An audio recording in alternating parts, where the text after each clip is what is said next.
Welcome to It's Good to Have Goals with Bob and Ryan.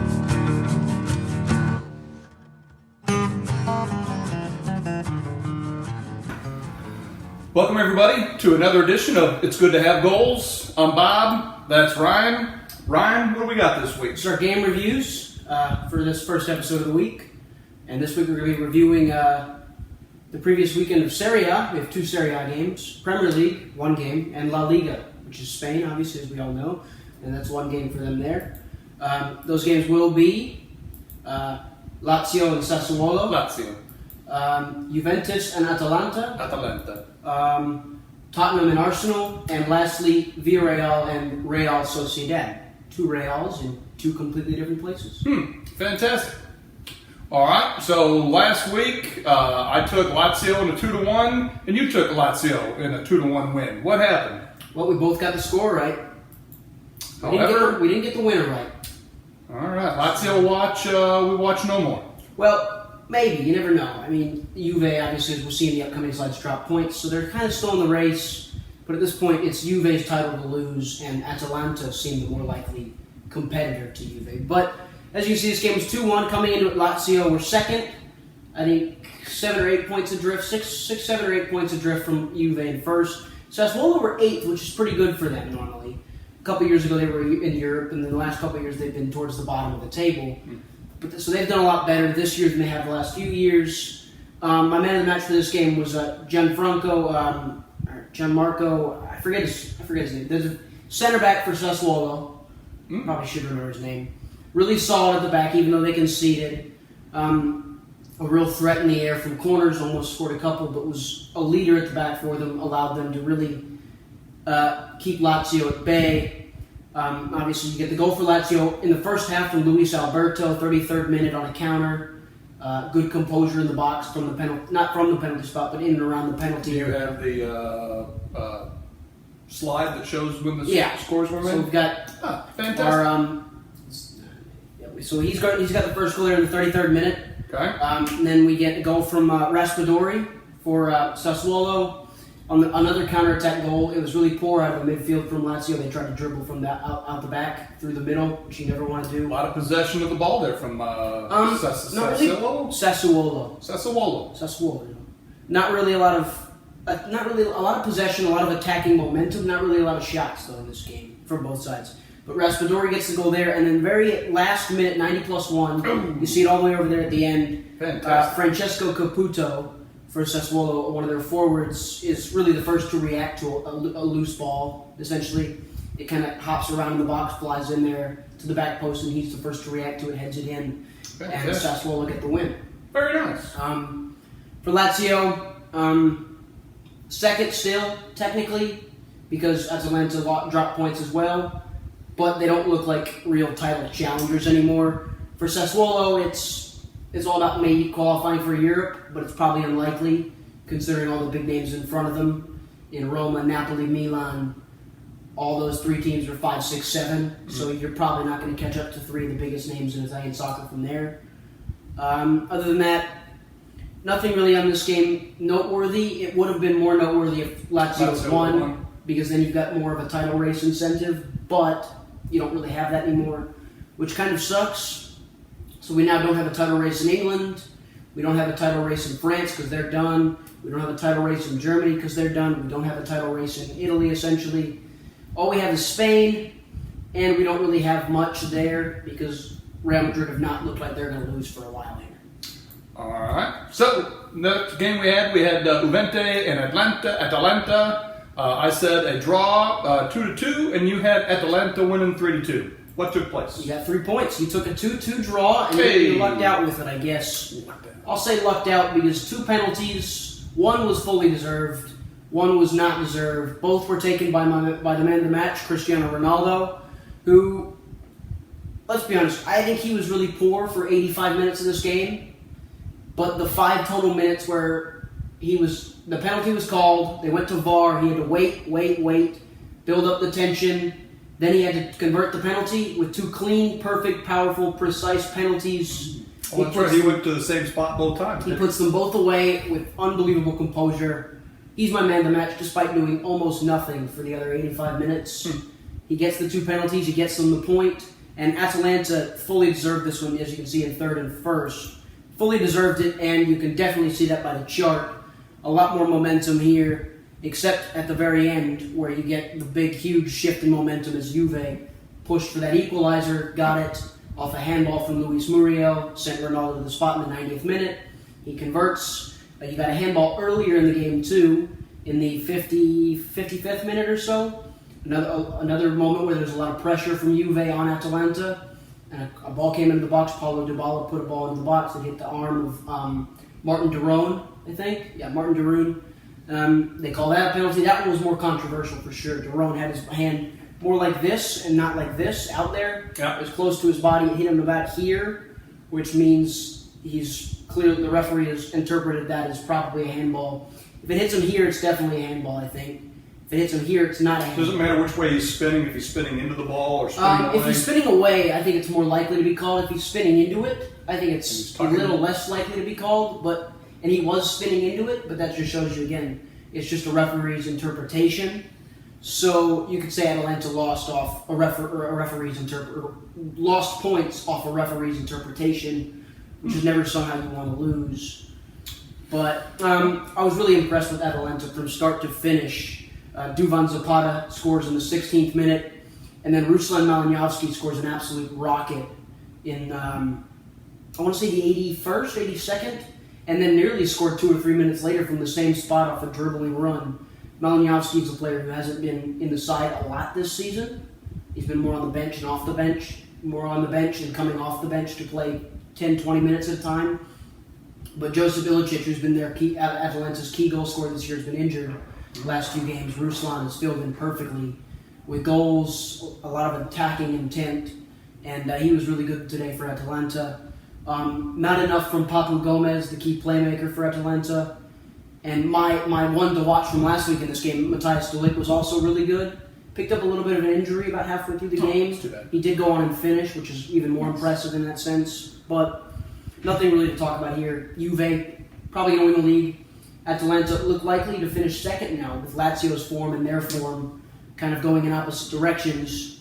And really, Champions League for Atalanta is all they ever want, because they're a team that should be finishing 10th in the league. So to finish 3rd, 2nd, 4th, and get into a Champions League spot for them is massive.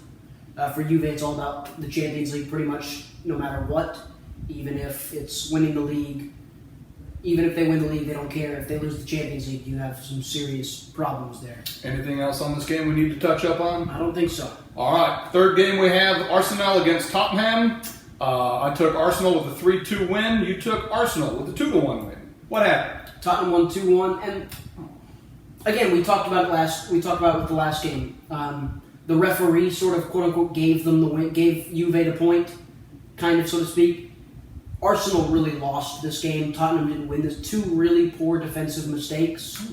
Losing your marker on the first goal, or on the second goal, sorry. Toby Alderweireld got wide Losing open. your marker, what does that mean? Corner kick, or a dead ball. If you're defending me and I beat you, like if I do like a double move, a shimmy, and you go one way and I get the other and I'm wide open, you've lost your mark. Huh. So they kind of lost that. That's a defensive error. That's a really common mistake for Arsenal a lot of times. A lot of issues with focus. They got a new coach that's trying to change. Well, the they've culture. had a new coach for a while. It's been more of a challenge than he would have wished, I guess. But I still think it's going to work in the long term. He needs signings. He needs time, which is often not given to you in the modern world, especially if you're the team you coach is owned by Stan Kroenke, who is, let's say, not the most involved or caring person. Is that the Walmart guy? Yeah, the Rams owner. He's not the most involved individual. Rams or Broncos? I think it's the Rams. Rams. Not the most involved individual in your club. Who was your man of the match in this game? Lucas Moura for Tottenham, a winger. He didn't score. He didn't even get an assist. But he was a constant threat down the left-hand side, and then even sometimes the right-hand side. You see, he liked to get. They switched their wingers a lot. Youngmin Son scored in the 17th or 18th minute for Show me the chart. Tottenham. He scored, 17th or back to he back. scored in the 18th minute, following Alexandre Lacazette scoring what could have been the goal of the week from about 30 yards out. Really, maybe 25. Really nice hit into the top left corner first real starter minutes Lacazette has gotten in a while. He missed the match due to Eddie Nketiah's suspension, who's really taken charge of that front line for Mikel Arteta's Arsenal. Son scores the goal almost immediately after, and then you get a long stretch of Arsenal possession, Arsenal dominance. That's what I said when I meant Arsenal kind of threw this game away. They had a lot of the dominance for the majority of the game. Concede on a corner after he loses his mark, and then the last 15 minutes, 10 minutes is all Tottenham. Just dominance, as you can see by the chart Fantastic there. finish. Really, really poor finish to the game for Arsenal, but good things to take away in terms of the game as a whole, the first 70, 80 minutes of the game. Okay. Tottenham are still in the European hunt. Arsenal are obviously still in the European hunt. Oh, they are? Both of them are. If you had to ask me today how it would finish, I would probably tell you Liverpool win the league, obviously. Man City finished second, another obvious thing. I'm going to say Chelsea finished third. I think they're going to figure out their poor run of form and hold off Man United.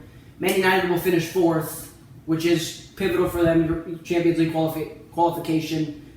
Leicester probably finished fifth, but they limp across the line there. Wolves finished sixth, which is standard for them. In the last couple of years, they were in the championship a few years ago. They've come right in this year and last year, their first year. They've looked definitely like a Europa League quality team. And seventh is going to be one of Arsenal, Tottenham, or Sheffield United. Sheffield United offer you something a lot different to Arsenal and Tottenham, a team that will defend and are sturdy and solid and don't have a lot of issues. But I don't think they have enough quality to get to that seventh spot. And in fact, Jose Mourinho as a coach, I think, is good enough to get you seventh. So I would say Tottenham finished seventh, Arsenal finished eighth, Sheffield United drop off again towards the last three games and finished ninth. Sheffield, is that your team? Yeah. Sorry about that. So, to finish ninth in the Premier League is the highest they've ever finished. So, Good for you. that's Anything great. else on this game? No, again, Arsenal need to qualify for Europe. Tottenham probably even more so need to qualify for Europe, knowing their standard, their quality of player. If they don't qualify for Europe, they could have some real problems needing to. If you don't qualify for Europe, is your season just over, or do they do some other? So events? Europe runs. What's the word I'm looking for? So, not symmetrically, Concurrently? Europe runs concurrently with the actual season. So if you qualify for Europe, you just play in Europe next year. Oh, that's right. So it'll be like you'll play on Saturday in England, then you'll play Wednesday again in Europe, then you'll play Saturday. And then when does that season start? Next season. So Next whenever that season, probably September, maybe August, late August. All right. Depends on how smoothly the Champions League Show me the runs. next slide. Villarreal and Sociedad. Villarreal and Sociedad. I took Villarreal with a 3-1 win. You took Villarreal with a 2-1 win. What happened? I got the score right. I didn't get the winner right. Sociedad, who, I'll be honest, are the better team out of the two, but they have not been a good team at all coming out of the coronavirus-induced break. This was the first time they looked like the Sociedad pre-coronavirus. They were in fourth in the league. They were certainly looking like a Champions League team. They looked better than Atletico Madrid. They looked better than Getafe. They looked better than Villarreal, Valencia, all those teams. The last 3-4 games, they haven't looked like that at all. This was the first game where they finally looked good. Martin Odegaard, who was my man of the match, finally picked up the ball in the midfield, started pulling strings for them, finally looked back to what he was before the break. And again, you notice the theme there. Odegaard looked like his old self. Sociedad looked like his old self. He's the key to that team, Martin Odegaard. Show me the attacking slide for this game. Picking up the ball in the midfield, carrying it forward. Nothing in the first half. A lot of Sociedad action. Willian Jose scores from a corner on a header, and then they get another goal in the corner from Diego Llorente, the center back. So again, poor marking from Villarreal. They'll be disappointed that they couldn't stand up in those moments and survive those set piece balls. They get a late goal from Santi Cazorla after a good spell of possession, and if you can see the graph, they pushed on at the very end and nearly got a winner, or nearly got an equalizer. But Sociedad walk away with 3 points. Villarreal had a chance to guarantee Europa League for next season. If they'd won, they didn't win. They haven't guaranteed their place yet. I still think they will. Sociedad need to fight off Getafe and Valencia and Granada and a couple other teams to secure their Europa League spot, which will be crucial for them. Nothing else there. And Anything else going on in this review that we missed? maybe the fact that, again, Villarreal need to win the next game. They need to find a point somewhere. They've been a really good team. They deserve to be in Europe. And if they don't end up in Europe, that would be very disappointing for them. Same with Sociedad, though. They need a few more points to get into Europe. And one team's going to be excluded. Valencia, Sociedad, Getafe, Granada. A couple teams won't get in, and that's just the nature of it. But all those teams deserve European places this year. So that's the challenge of this game. All right. Well, thank you for a great show. We will see you all next week. Thank you.